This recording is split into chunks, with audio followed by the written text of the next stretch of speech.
This is the 7th in the series of Dialogues Around Death and the Three Principles. My name's Gillian Fox from gillianfox.com, and today my guest is Brett Chitty. And a lot of you will know Brett because he's the creator and he runs the excellent Three Principles Supermind online resource.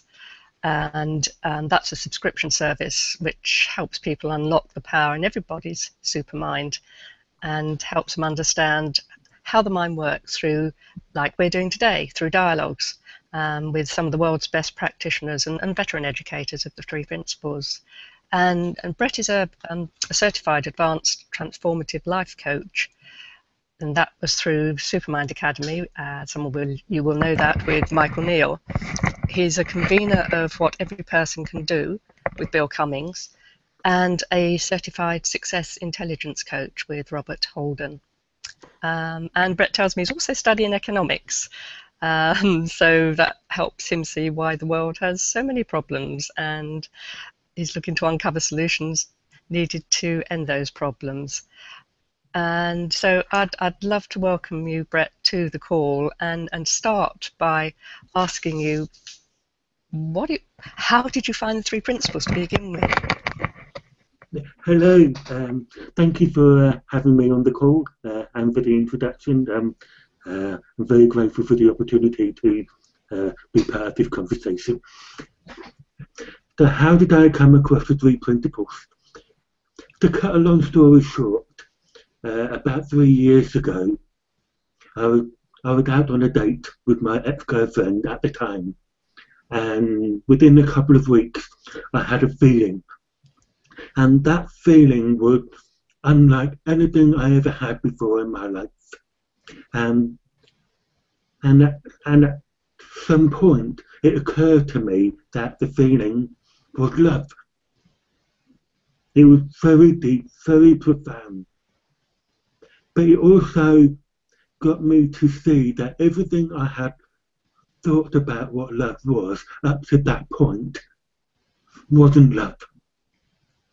So I had to throw everything I understood out of the window, start life afresh, start from the beginning again with a blank slate. But I was very curious by how my ex-girlfriend was at the time, because she was so spiritual, so human, so understanding, and incredibly intelligent. So there was something about the way she was being that was truly inspiring to me. So we stayed together for, I think it was about 4 or 5 weeks, and we split up, and I became quite an angry person. So because I thought my feeling came from my girlfriend at the time. But I was curious because that feeling just stayed with me. It was the direction that I wanted to learn more about, what created this feeling. So I began to do some work with my mentor, Bill Cummings, who helped me quite profoundly that I was looking in one direction, but showed me another direction in which I could look at that I never realised existed. It was through one of his contacts that I became friends with on Facebook, and she made a post on Facebook looking for somebody to be coach. So I never knew what coaching was, so I just put my hand up and volunteered. So I had some sessions for coaching, and I was quite blown away by it. But what surprised me more than anything else was I thought I was doing the coaching. So it became something else. Right? And I realised that coaching was something I could do instead of what I was doing before. So I got in touch with her again and asked her, what can I do to become a coach, to do it professionally and that kind of thing. So she got back in touch with me and gave me some materials. She recommended the Supercoach Academy, which I signed up for the following year. and she also recommended a book, Somebody Should Have Told Us. So I read that book, and I was quite, there's something there, there's something speaking to me. So out of curiosity, and by coincidence, the following month after I read the book, I went to the 2011 Tikkun conference, the United Health Conference. So I went there with a completely open mind. I did not know what to expect. And over those 3 days, hearing all the different speakers and what they had to share, I was completely blown away by the hope that everybody was pointing to, the way people recover from their insecurities and suffering, and it seemed like it was absolutely the answer. And that it was at that point that I became a full-time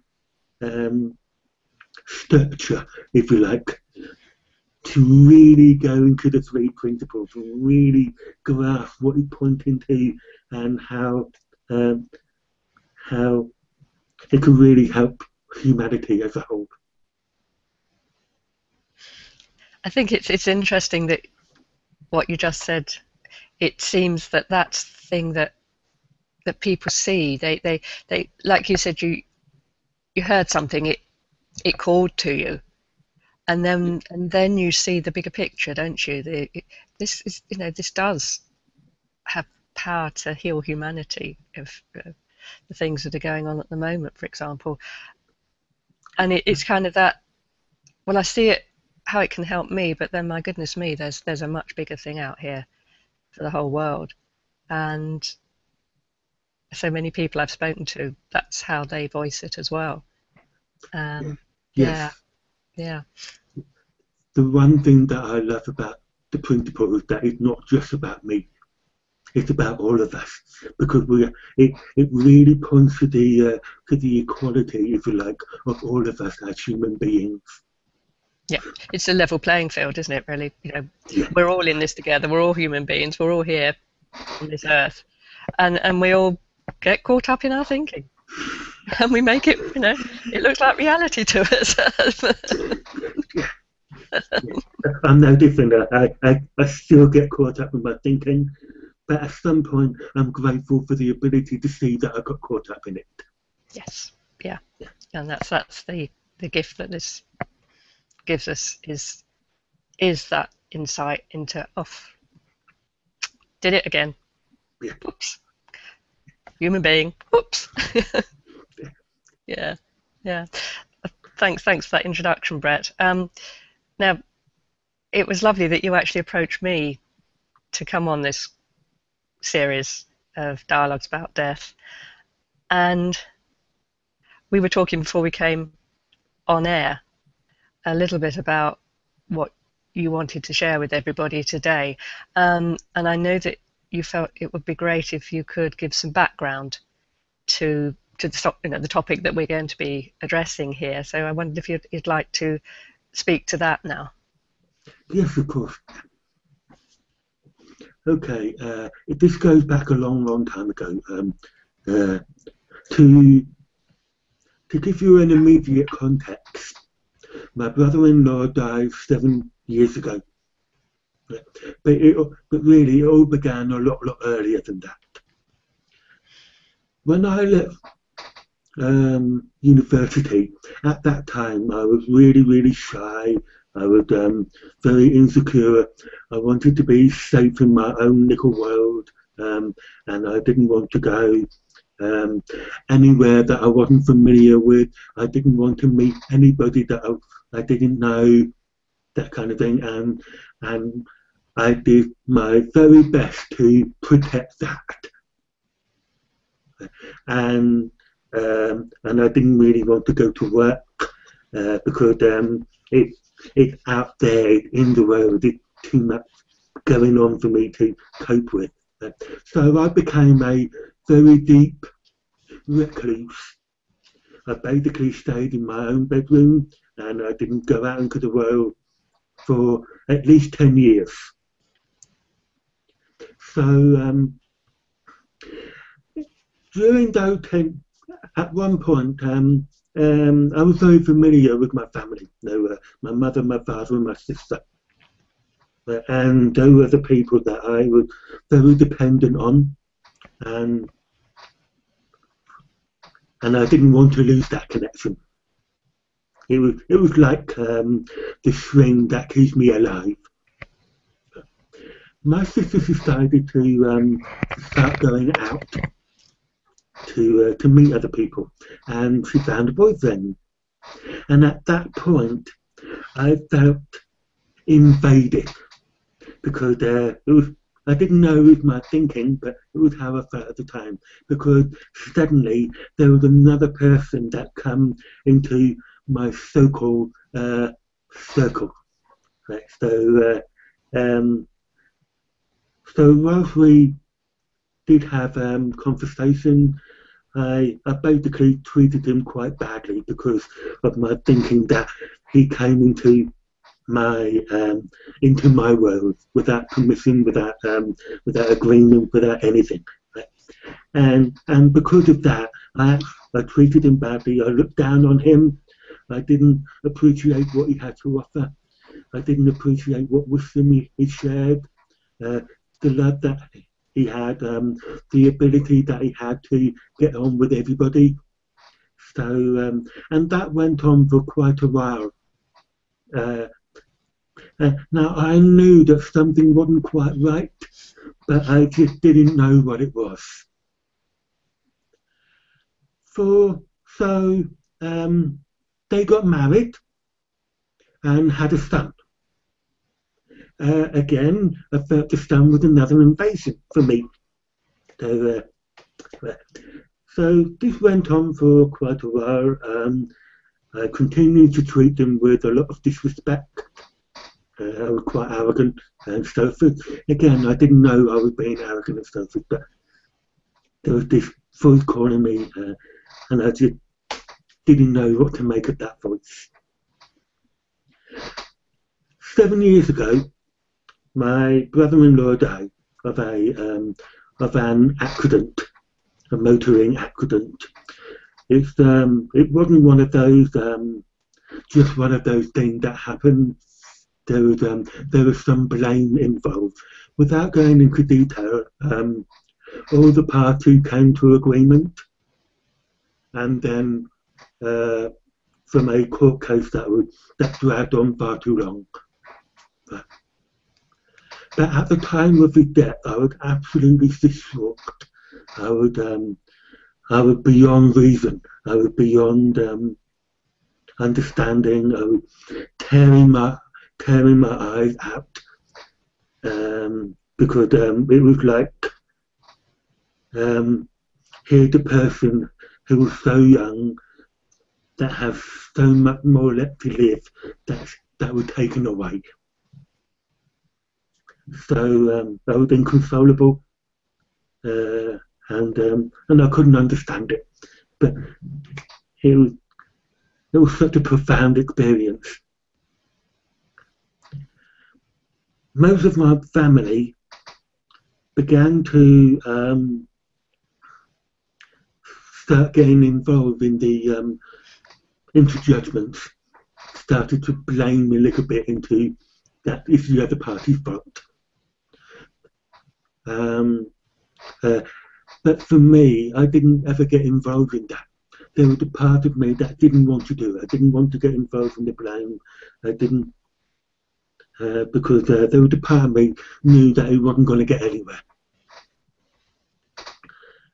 But at the same time, I couldn't understand what was happening. There was so much I didn't understand. Over the next couple of years, I started to see a little bit more about how life works. This was still before the three principles of understanding. And I knew a little part of me said there's a little bit more to it than it appears to be. And somehow I started to reflect on not what happened at the time of the incident, but also before that. You know, the way I treated my brother-in-law, the way I was before, that kind of thing. I was getting quite judgmental about myself. Now, I didn't know about being judgmental of myself. I felt the judgment were coming from out there at me. So that went on for quite a bit. I was getting more and more lost, and that's how and because I was lost, I decided to go out dating, and that's when I met my ex-girlfriend that I spoke of at the beginning. So I was looking for something out there that wasn't within me. And then I came across the three principles. Now, I've been in this three principle community for coming up to 3 years now, and it gave me so much understanding about how life works, but I never used or applied the three principles to my brother-in-law or what happened or how I was before. Right? And that began to change only a few weeks ago.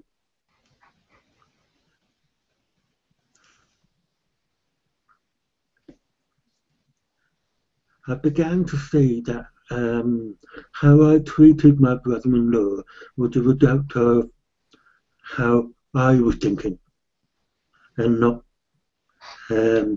understanding what thinking was, or whatever name you give it, or where it came from, or that it didn't need to tell me what to do. It just seemed so compelling because it was the only thing I knew. So I began to see a little bit more about my behaviour towards my brother-in-law.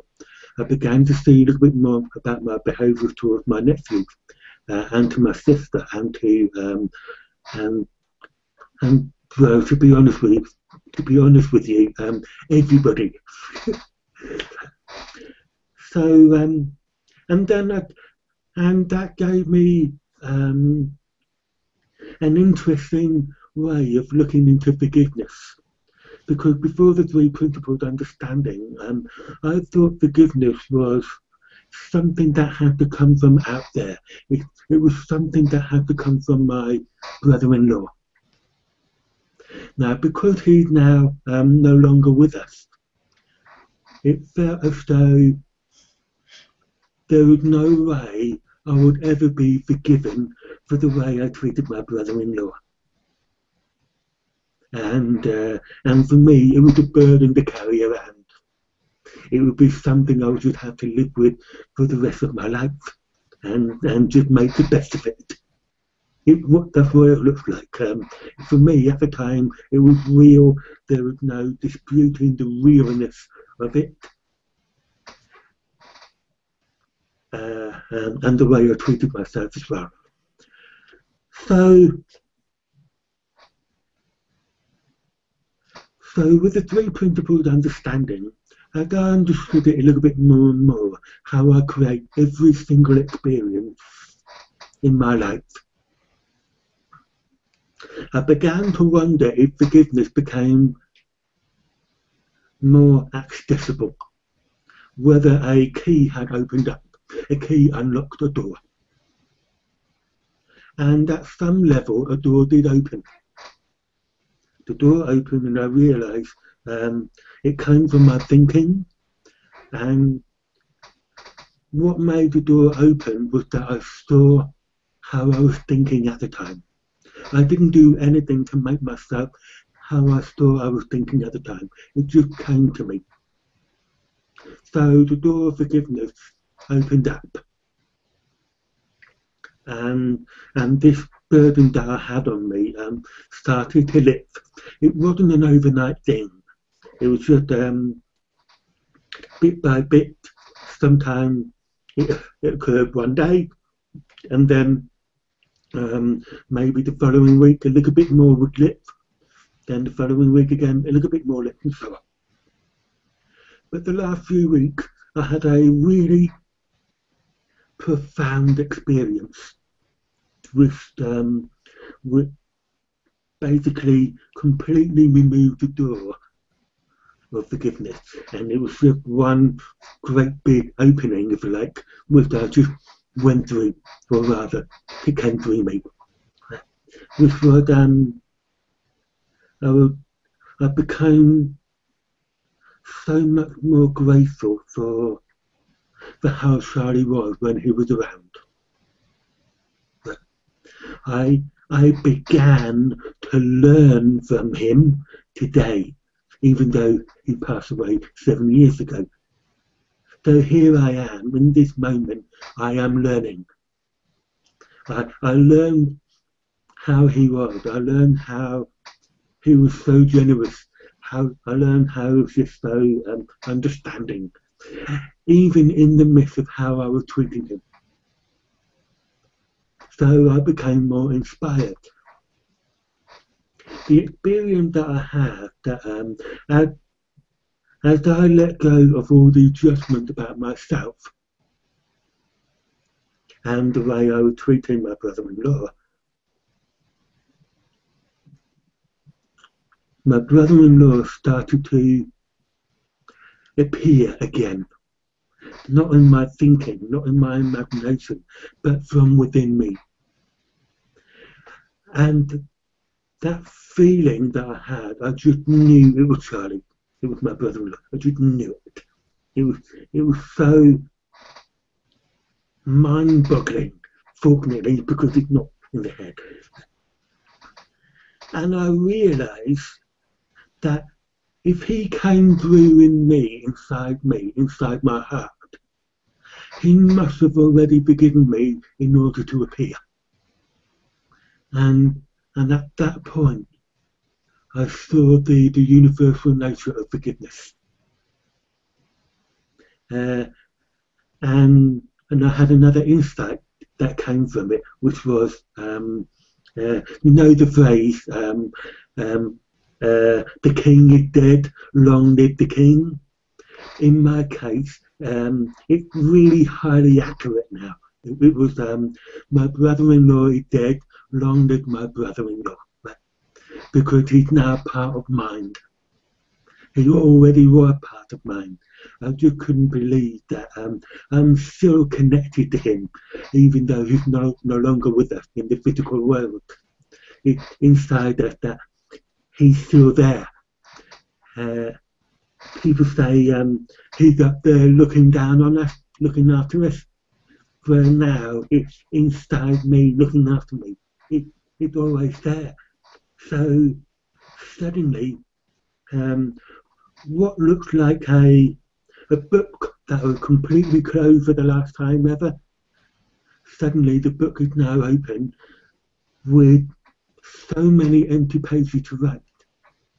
So, and my relationship with Charlie is now on a completely different foundation.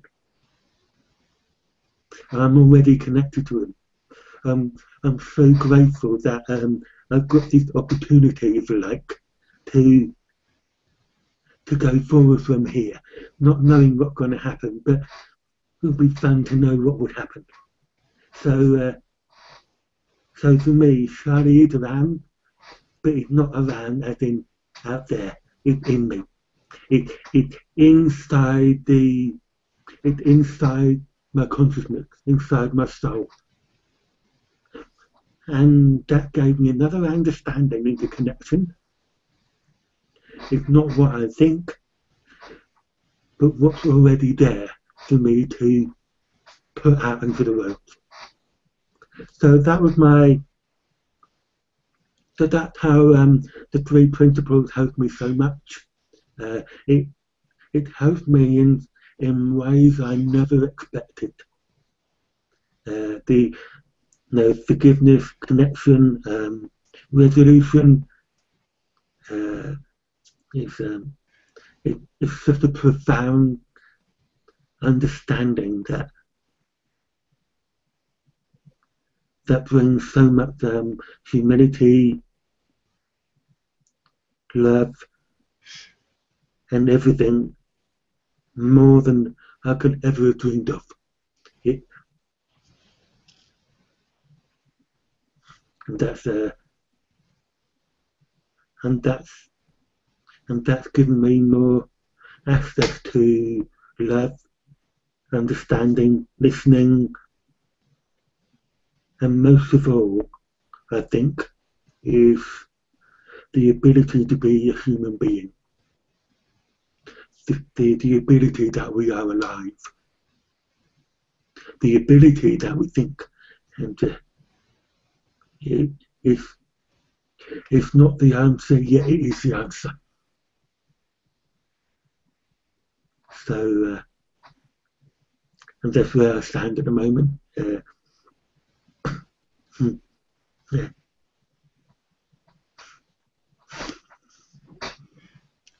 I've got goosebumps just listening to you, Brett. That was profound. It was beautiful. And I'd love to explore the innocence behind what you were doing, the way you were behaving with your brother-in-law in the beginning, because that's what we all do, that in different scenarios, because we feel, as you said, threatened. Yes. We put shields up, we put barriers up, we make judgments about people, and to go from where you were there and to see now the love and respect I hear that you have for Charlie, and the fact that he's in your heart. Yes. His energy, his essence. That's my phone going off. Sorry about that if you can hear it. That is such a huge shift, isn't it, for you? And again, in this wider context, for other people who are listening to this that may have issues of that nature around forgiveness. It's the fact that we see the innocence in what we were doing. That's where we were at the time. That's how it made sense to us to behave. And yet, by just seeing something, that can so change to a space where there is only love. Yes, it really is a 180-degree shift. It's like what was completely out of my control. Suddenly, I realise I have a choice. I don't mean bringing control back to me, but seeing that I have the choice. And there's something in me that knows what the choices are and which one to make. I don't have to do it. And that for me is the essence of the principles. It's it really does bring a lot of innocence into it. Maximum innocence. I mean, there is only innocence.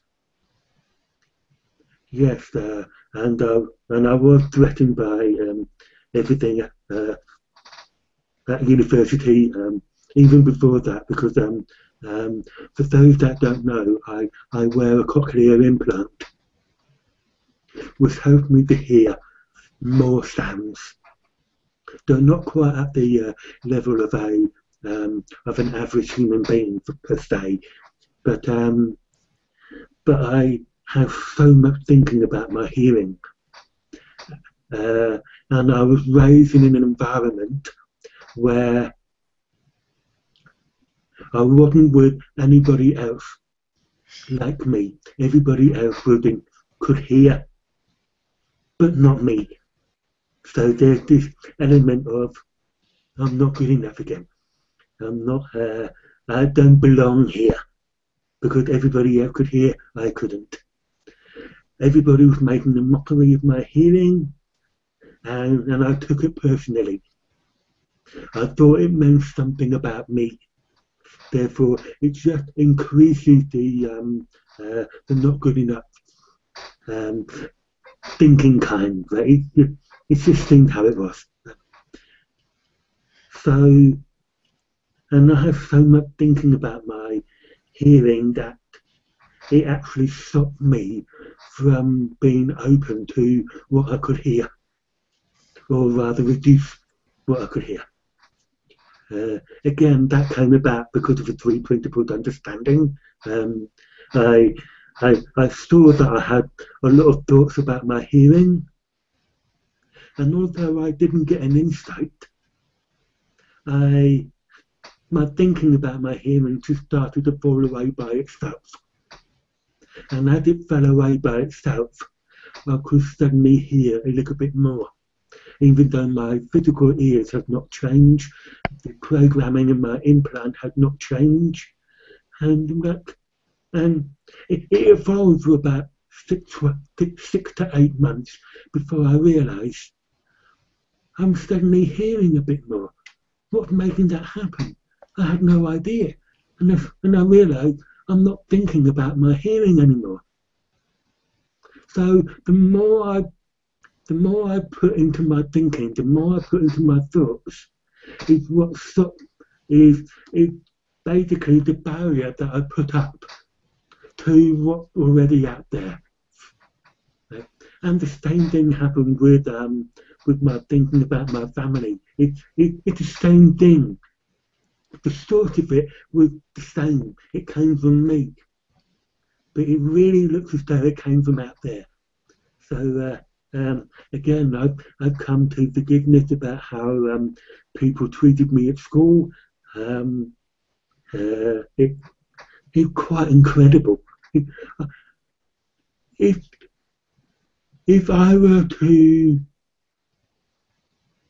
you were to ask me how I would be today, maybe 2-3 years ago, there would be absolutely no way whatsoever I could have predicted I would be this way today.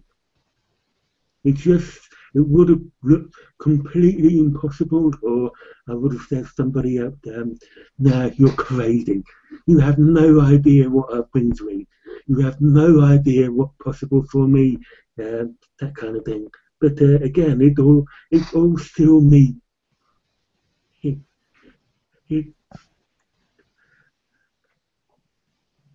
It's completely mind-boggling, which is the best part, because something that mind-boggling for me means it's not something I can figure out. And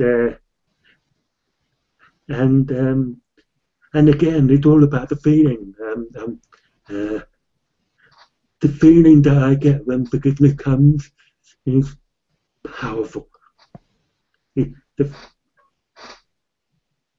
I didn't do anything to make the feeling happen.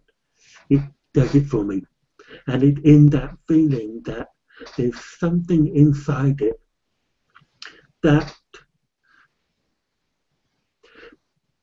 brings even more understanding than ever before. And with that understanding, included in it is love and contentment as well. So it's peace of mind. Peace of mind again is another thing. It's so amazing. It's peace of mind.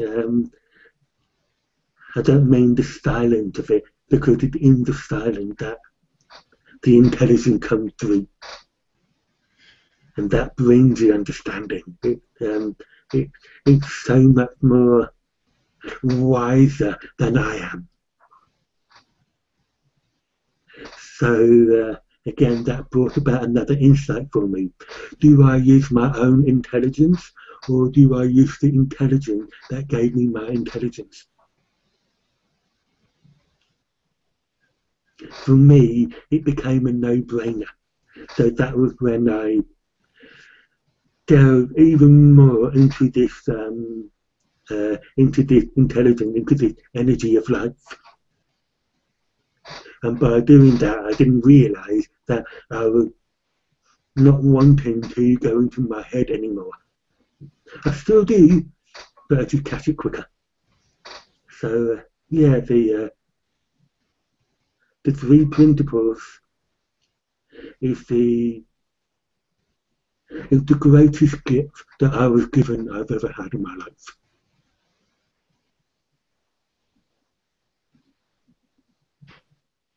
Yeah, yeah. I think that's true for all of us. It's a miracle. The miracle is it's always been there. That's, the cosmic joke, as they say, isn't it? So we already have it, but we don't know it until we find out that we have it and see it. Yeah, absolutely. The very quiet little voice that's always been there my entire life. That was there, but I never realised I could trust it. I never realised that I could listen to it. Not only that, I had no idea how to either. There were moments in my life that I did, but I couldn't understand it. And I gave myself a condition, if you like, that I will only go in that place if I understand it. With the three principles understanding, I didn't even need that condition. But for some people, myself especially, where it feels like only to me, but it's okay. It was the first time that I gave myself permission to go in this direction instead of what I'm seeing with my sensory experience, what I see with my eyes, what I hear with my ears, even what I taste. So yeah, it's it,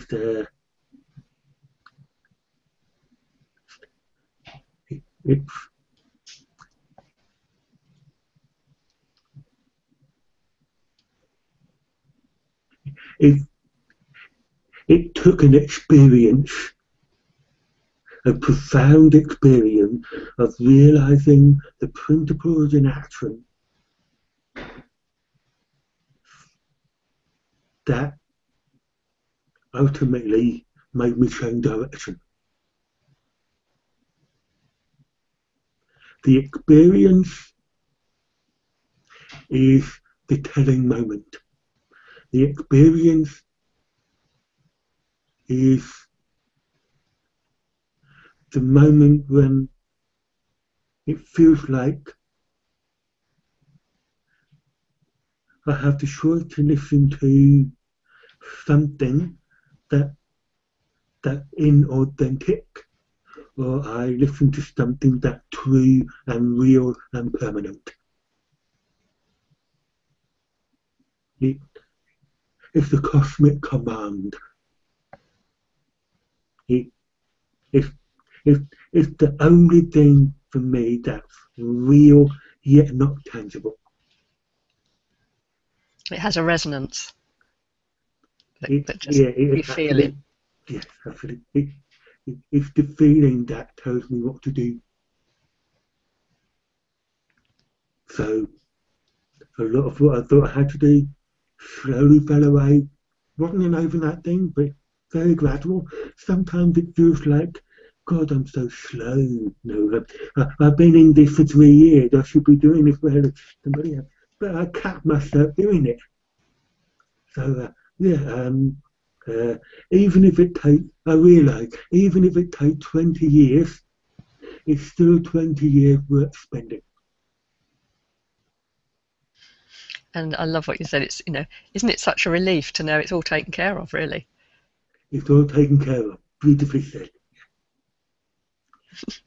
And the more, as you say, 20 years, 30 years, lifetime, forever, there's always going to be something else that we'll see, some other insight that'll, I hadn't realised that one before. And they happen when they happen. We can't manufacture insights, can we? They're absolutely. Yeah, yeah. And I'm still smiling about what you said about your hearing, and then when you stopped having so much thinking about the fact that you weren't hearing, you literally quieten the noise, the internal noise within your head, and suddenly you became aware that you actually had more of the hearing sense than you thought you had. It really, really made me smile with that, Brett. And it's just such a lovely illustration of how this works, isn't it? Oh, absolutely. Yeah, it's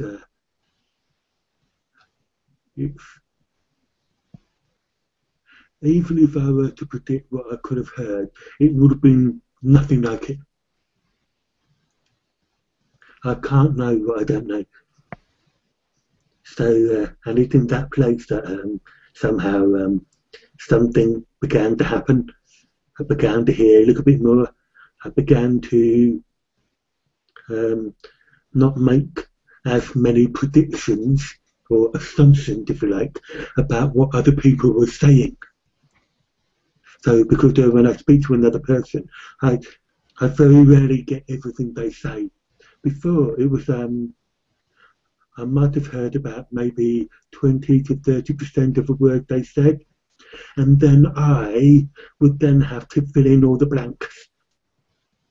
Now, sometimes it was really funny what I made up because I responded to what I made up, not what they said. Uh, and there are some words that sound vertically identical, but had a completely different meaning. Right? So sometimes it's funny, and there have been times when I would accused of being stupid, but it's okay. Now I don't see myself as stupid. I don't see myself as intelligent either. It doesn't matter anymore. Uh, but now I see more that I make assumptions with what other people say, and that is, is helping me to clarify it with another person instead of going on about me listening to my own thinking. So it creates a more genuine connection, if you like, between me and the other person rather than a connection between me and my thinking. It is between me and my thinking, but the more I let go of it, the more I see what is. The thing is,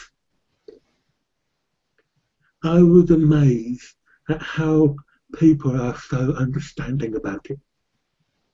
They're more than happy to fill in the blanks for me. So they're okay with when I say, I'm sorry, I didn't hear you quite right. Could you repeat that, please?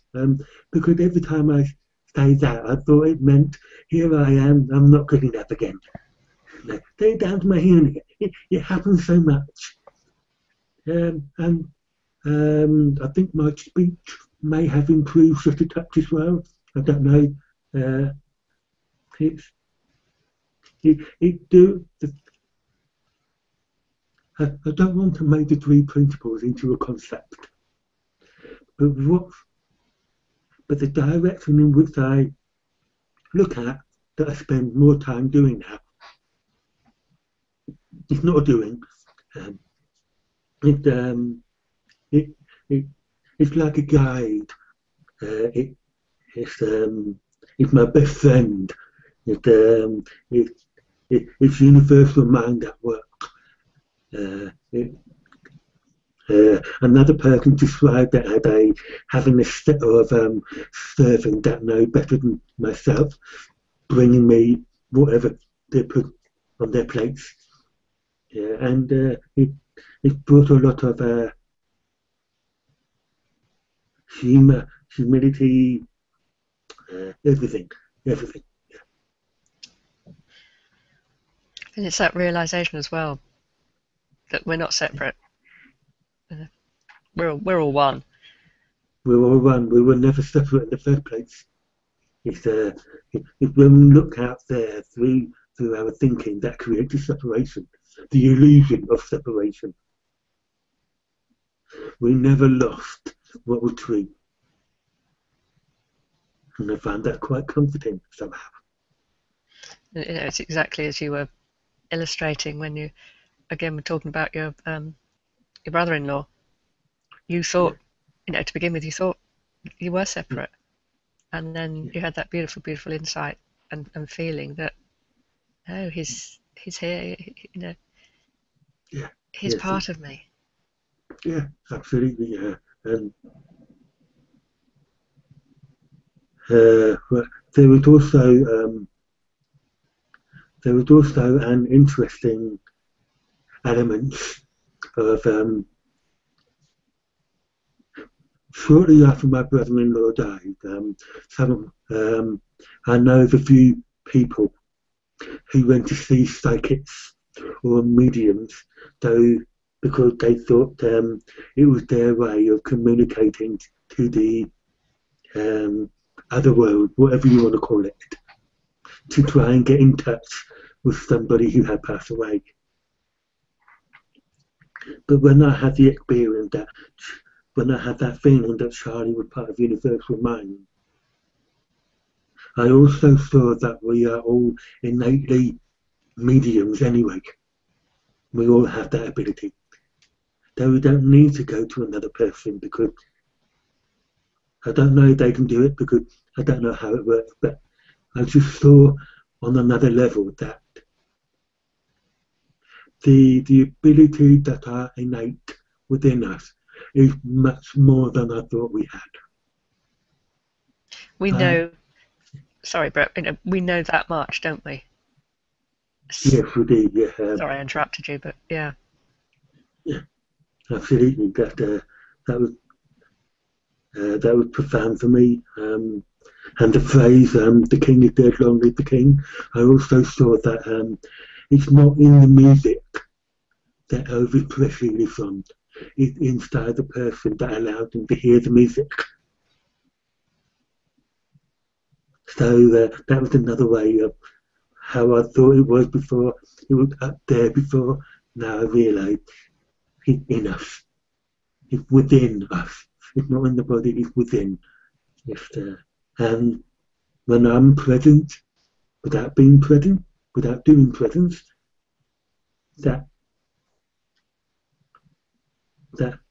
something will come through. It has to come through.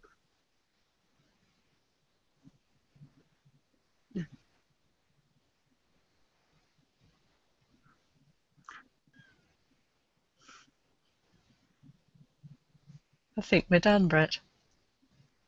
That's a lovely place to leave it. I have so enjoyed talking with you. You've opened up something to me that I hadn't seen before about the vastness of this. I thought I got a little bit of an inkling about it, but what you've just shared is just, it's like an explosion in my head of, wow, this truly is amazing.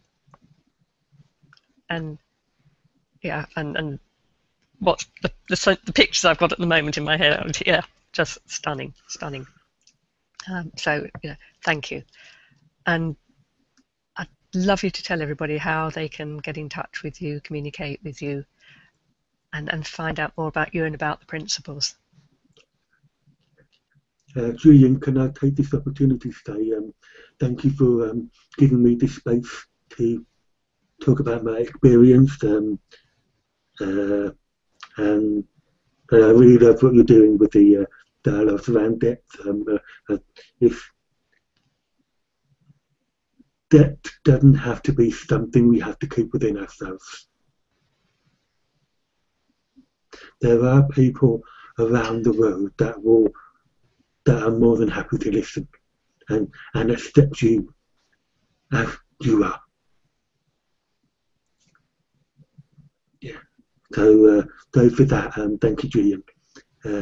If people would like to get in touch with me, my website is www.supercoach, Brett.com. It did need a little bit of a facelift because all my work is about the three principles, but it's also inside out economics.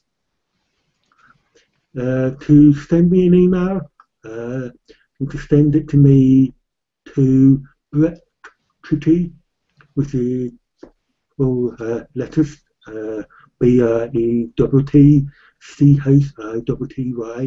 at gmail.com.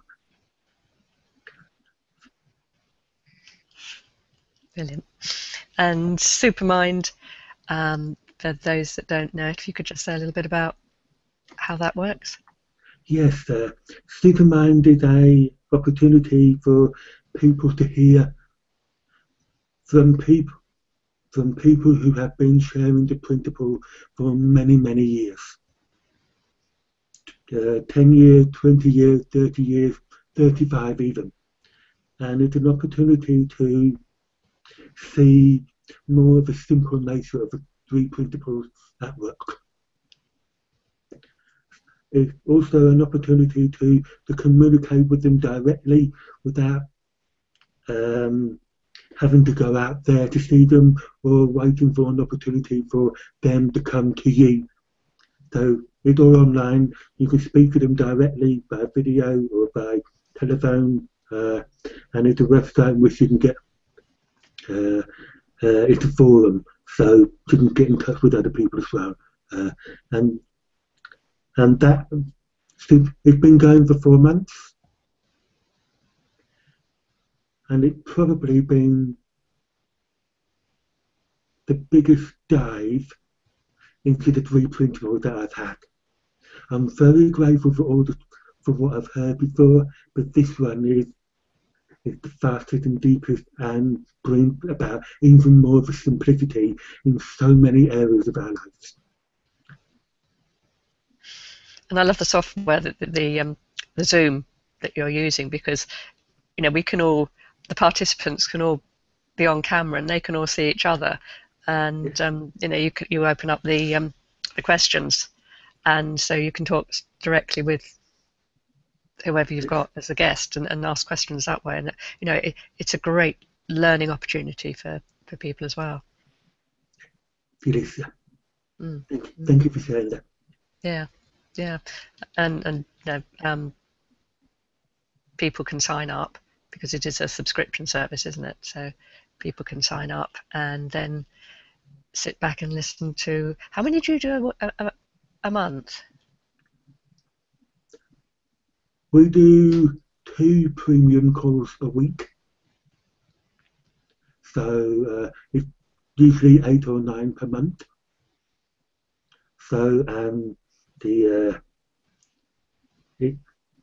we also do an open meeting every Friday.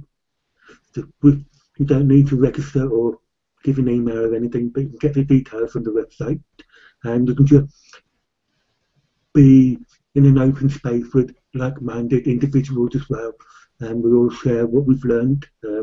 We share what's happening in the moment. It's an opportunity to hang out, if you like. I would have left that many years ago, but we are where we are today.